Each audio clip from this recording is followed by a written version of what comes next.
Rachel Rose here for Martial Arts Mindset, and Daniel Dubois has officially come out and made a statement about the fact that he has left Don Charles and he's moving over to Tony Sims' gym to now continue his fight journey.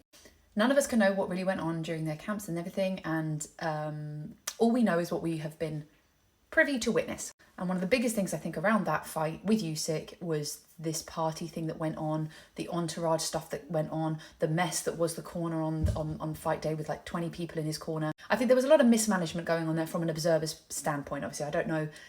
I'm sure they had an incredible camp and lots of things, but why would you then fuck it up on fight day? It blows my mind. I know that Don Charles is an incredible coach. I know he's done some brilliant things. I think one thing I didn't think was very useful, and I don't think is very useful for anyone, is that anytime somebody sort of challenged things or questioned things, Don could get very quick to anger.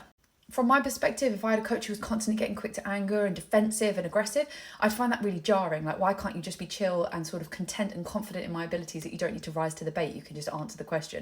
But that's also how I feel about humans in general.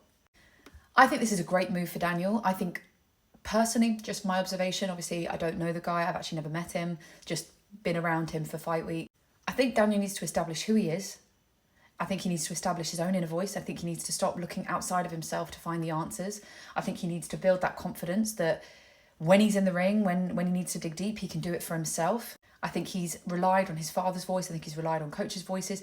And what I'm hoping with Tony Sims is that Tony will build a voice or help him build his own voice while supporting him on that journey.